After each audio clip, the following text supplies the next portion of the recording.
going to ask some questions to get to know you a little bit better. Right. First question is, what is your favourite food and who cooks it?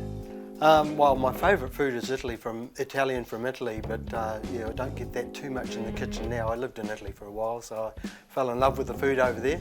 But Sue does the cooking here. I do the cleaning and building. Seems to work for us. Are you a early bird or a night owl? Both, actually. I'm late to bed and early up. If you could write a book about anything, what would you write that book about? It's pretty well underway, actually. I've been writing for quite a while. I've had a pretty extraordinary life. And when I was in South Africa, I got tossed out of the country and I left and went overland to London from South Africa. So I've written most of that already. It's, yeah, work in progress. Hurry Up and Wait, it's called, because you get to a border and you'd rush to the border and then sit there, wait and try and get through to the next country. 16 countries all up, so it's, yeah, a lot of hurrying and a lot of waiting. What would you say your secret talent is? Oh, there's nothing secret. I do like the writing and I play a bit of guitar. What was the last thing you binge watched? My grandchildren. I can watch them all the time. I don't binge watch on the TV, but I can binge watch them and watch a different episode every day. Tell me a little bit about yourself. Wow, I mean, I've had an incredible work career really, because it's been so multifaceted. I started in agriculture and I've been a labourer, I've been a manufacturer, I've been a retailer, I've been in financial consulting and I've been in governance. So I've had all aspects of life skills, if you like. So I think that's probably what I bring to the table, is having that multifaceted part to me. And tell me why you're running for council again. Well, I've been on council for a long time and it was getting to the time where I was starting to think of rolling over a bit, but we've lost so much this year. You know, we're very surprised to lose 7 and there's a lot of experience going out the door with that. And I think with the changes we've got in front of us and the complexities we've got in front of us, it's very important to retain some experience and actually mentor the next lot coming through, you know. So I feel a responsibility to keep that momentum going. So. If you had a magic wand and can fix one thing in our region, what would that one thing be? Well, the one thing is a lot of things actually. It's all about progress, you know. It's I don't like waving the wand over one thing because it's kind of then looks like you're committed to just one thing, but I'm committed to all things really. And that one thing is progressing the city in a better way and getting it to a better future. Tell me what that looks like to you. It does look a bit like growth, yeah, you know. But really what it looks like is having the capacity to have our families stay together with all the opportunities in Tairāwhiti, where they're not constantly having to go to settle in Australia, if you like, and split the families. You know, I just want to have a community where if they do want to live here, they've got the capacity to live here because the jobs are here and the lifestyle's here, and they're happy to live here. What can council do to help slow down or limit climate change? We're doing a lot of work in that area at the moment. We can't flick a switch and solve the climate change issues of the world, but we certainly can look at what we're doing in our own space, and we are doing a lot. I mean, as far as transport networks, we are really consciously looking at cycleways and walkways, and getting the kids to school along a cycle walkway would be a great achievement, because everyone knows what happens at 8:30 in the morning and 3:30 in the afternoon, and it's kind of unnecessary to me. If we can get a safe way to school, which we're really looking at the moment, so we have done a bit in that. But also we're doing a lot of native planting. That's a good outcome, and we're looking at our own emissions within council with vehicles and all that sort of thing. So we need to go full speed on that. And the last thing is how we handle our waste products. You know, trying to get that more sustainable. Who are our at-risk groups in our community, and how can the council help them? Yeah, we've got masses of at-risk groups, and you know, it's a lot of social infrastructure that needs to be improved. Probably one of the things I'm horrified at the moment is just the way that rentals are going in Tairāwhiti. The rental prices are just going through the roof, and I think it's an unfair imposition on a lot, because most of our at-risk groups are also rental clients. So yeah, I have got concerns there, but it is across the board. You know, we need to be working in all those social spaces and try and get the improvements that are required. How do you think the council could help with housing?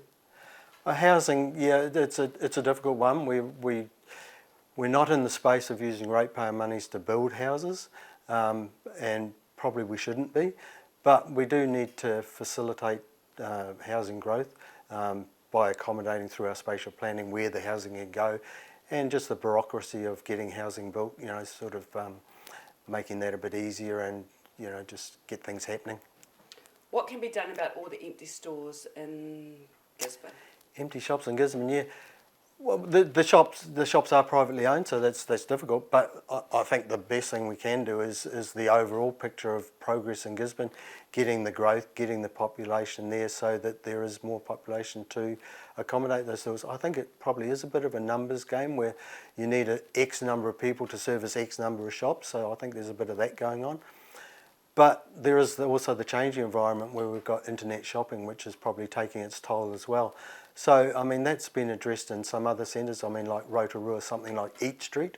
I think that would be an awesome thing if we could get something like that on the likes of Low Street or something, which, But it is tricky when you've got individual private ownership of different shops to get a whole thing like that going. But, yeah, I think if we can get the city humming, then the city centre hums. We have so many vape stores in Gisborne, and what are your thoughts about that? I hated vaping right from the start. I saw it as a solution to people that were struggling with smoking, and that's good because it does give them a way out.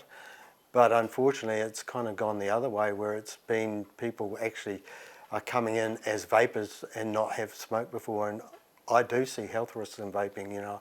I don't buy into the fact that it's safer than smoking. Doesn't mean it's safe. Why do you think you are a good counsellor? What are your attributes? Well, probably the main attribute, and it's a really difficult one because we're always trying to get youth into council, but to a degree it is an age and stage thing. I'm at a stage in my life now where I can commit the time that's required to the job, and I do commit the time that's required. And it is a considerable amount of time for a not considerable return, if you like.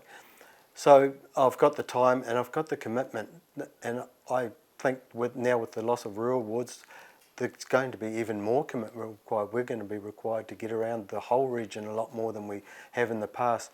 So I do offer that commitment, time and availability, and I think it's important to be within the community too, and that's a real focus of mine, being within the community with my ears on and really trying to get the answers. What does a good council look like? Council is a team at the end of the day. If you go in there with a focus that you've got something you want to achieve, you do need to bring your other councillors along with you. So it does need to be a team environment. So I'm all for that, and it does need to have all the team committed to doing the mahi. What do you think you can make different this time? Different this time is the things that are happening that are ongoing. We need to firstly keep the momentum going there. But the exciting thing is the iwi relationships. That's coming to a place now which is really gaining momentum. So that momentum's important, and that's going to be a very interesting council with the Māori wards. It's going to need a lot of collaboration, and it's got to lead, we've got to put our feet onto their pathway and them onto our path to all get to the same place together, and I'm really keen to see that happen. Is there anything you'd like the community to know? The community knows more than me, and it's about me listening to what the community's got to offer and what their concerns are and listening to them and them representing their concerns. It's not me about my bandwagon, and I'm not adverse to going in there fighting a cause that may not be my cause, and that's the role that's probably the most difficult part. Is if you hear a community outroar and you recognise that it's something that really needs addressing, then you have to champion it, even if you've got doubts yourself. It's not about your personal, it's about what you're going to there and how you're going to represent that as a community representative.